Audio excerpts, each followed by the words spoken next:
Good morning students. DAV police public school की हिंदी कक्षा में आप सभी का स्वागत है। प्यारे बच्चों, आज हम पढ़ेंगे कक्षा 5वीं पाठ 9 अजंता की सैर। इस पाठ में हम अजंता की गुफाओं के बारे में पढ़ेंगे। प्रस्तुत पाठ एक पत्र की शैली में है। पत्र दो प्रकार के होते हैं, औपचारिक तथा अनौपचारिक। यह अनौपचारिक पत्र है क्योंकि यह पत्र अनुपमा ने अपनी सहेली मधु को लिखा है। प्यारे बच्चों, आजकल हम एक दूसरे का हाल चाल पता करने के लिए टेलीफोन, व्हाट्सएप, मैसेंजर और मैसेज आदि का प्रयोग करते हैं, लेकिन कुछ समय पहले लोग एक दूसरे का हाल चाल पता करने के लिए पत्रों का प्रयोग करते थे। वो एक दूसरे को चिट्ठियाँ लिखते थे तथा चिट्ठी का पत्र का इंतज़ार करते थे।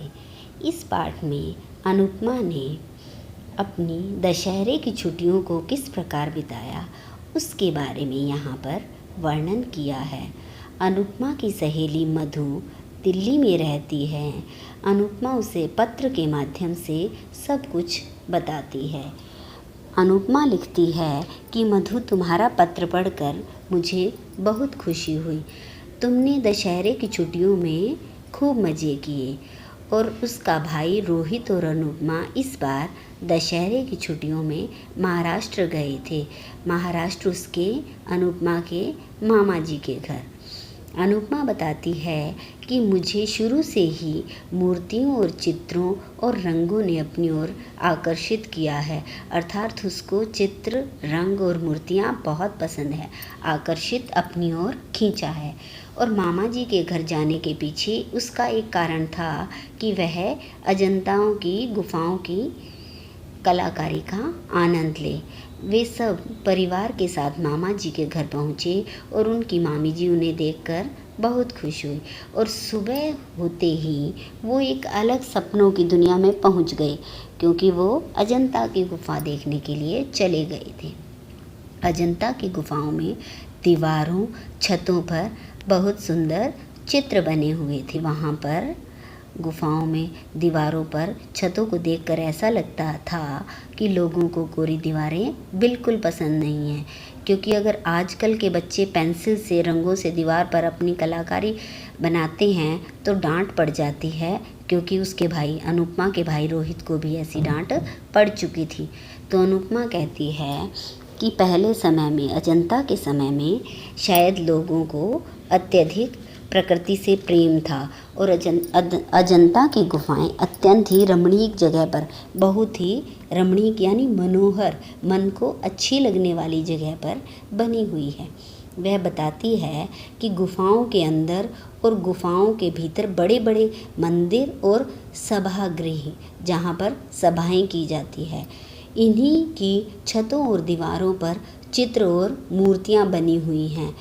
अनुपमा बताती है कि इन्हें देखकर लगता है, इन गुफाओं को देखकर, कि ये गुफाएं अलग अलग समय में बनी हैं। कुछ गुफाएं 2000 साल पुरानी है तो कुछ लगभग 1600 साल पुरानी। वह मधु को कहती है कि तुम्हें पता है यह गुफाएं किसने बनाई हैं? तो अजंता के आसपास शहरों में जो धनी व्यापारी और किसान रहते थे, उन लोगों ने ये गुफाएं बौद्ध भिक्षुओं के रहने और उपासना करने के लिए, पूजा पाठ करने के लिए बनवाई थी। और इन बौद्ध भिक्षु इन गुफाओं में रहकर पढ़ते थे और ध्यान लगाते थे और उन्हें यहाँ रहना अच्छा लगता था। अजंता की गुफाओं में चित्र और मूर्तियाँ किसने बनवाई? अब अनुपमा ने यह भी मधु को बताया। इसके बारे में लोग अलग अलग विचार रखते हैं। कुछ कहते हैं कि यह बौद्ध भिक्षुओं ने बनाई और कुछ का कहना है कि जिन व्यापारियों और किसानों ने गुफाएं बनवाई, उन्होंने शायद ये चित्र भी बनवाए। तो अनुपमा कहती है कि मुझे चित्रों के मुख्य विषय पसंद आए। इन चित्रों के मुख्य विषय बुद्ध के जीवन से जुड़ी हुई जातक कथाएं और बौद्ध धर्म है। अर्थात जो अजंता में गुफाएं बनी हुई हैं, वो उनके मुख्य विषय हैं, बौद्ध के जीवन से संबंधित है, महात्मा बुद्ध से और बौद्ध धर्म से संबंधित है। अनुपमा कहती है कि शायद चित्र बनाने वालों को अपने आसपास के जीवन को सजीव रूप देना, मतलब जो कुछ हम देखना चाहते हैं, जो हम आसपास देखते हैं, उसी को सजीव जीवित रूप, मतलब जैसे आसपास दिखाई दे रहा था वैसा ही उन्होंने चित्रों में बना दिया है। अजंता के चित्रों को देखकर उसे एक बात भी पता चली कि लोग अपने जीवन की बातों से बहुत लगाव रखते थे। उन्हें लंबी और सुंदर आँख पसंद थी, लंबी और सुंदर आँख पसंद, और उस समय के रहन सहन और पहनावे का पता भी अजंता की गुफाओं को देखकर पता चलता है। अनुपमा को रोहित ने बताया कि अजंता में चित्र दिखाई देने वाले रंग खनिजों से बने हैं, इसलिए वे अब भी कुछ समय पुराने ही लगते हैं। उसके भाई ने बताया कि लाल रंग के लिए गेरू, पीले रंग के लिए प्योढ़ी यानी पीला पत्थर और सफ़ेद रंग के लिए चूने का प्रयोग किया गया था। इन्हें पीसकर शायद गोंद के साथ मिलाकर तैयार किया जाता था। उसके भाई ने बताया कि नीले रंग के लिए लैपीस लजूली नाम के पत्थर का उपयोग किया गया है। यह पत्थर अफ़गानिस्तान से मंगवाया गया था, लेकिन नीले रंग का प्रयोग शायद बहुत ज़्यादा नहीं है, और अजंता में सबसे अधिक हरे रंग का प्रयोग किया गया है, और हरे रंग के लिए ग्लूकोनाइट पत्थर का प्रयोग किया गया है, जो आसपास के यहाँ के पहाड़ों पर मिल जाता है। उन्होंने बताया कि वास्तव में अजंता के चित्रों को कई लोगों ने मिलकर बनाया है। कुछ लोगों ने केवल मानव की आकृतियाँ बनाई हैं, कुछ ने जानवरों की आकृतियाँ बनाई हैं, और कुछ ने पेड़ पौधों के चित्र बनाए हैं। तो इन चित्रों को देखकर लगता है कि यह अनेक कलाकारों की मिलीजुली प्रतिभा के उत्कृष्ट, मतलब बहुत श्रेष्ठ, उत्तम, बहुत अच्छे नमूने हैं।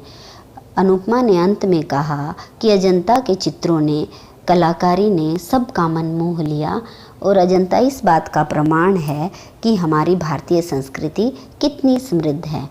और अजंता की यादों को मन में बसाए हुए हम वापस आ गए।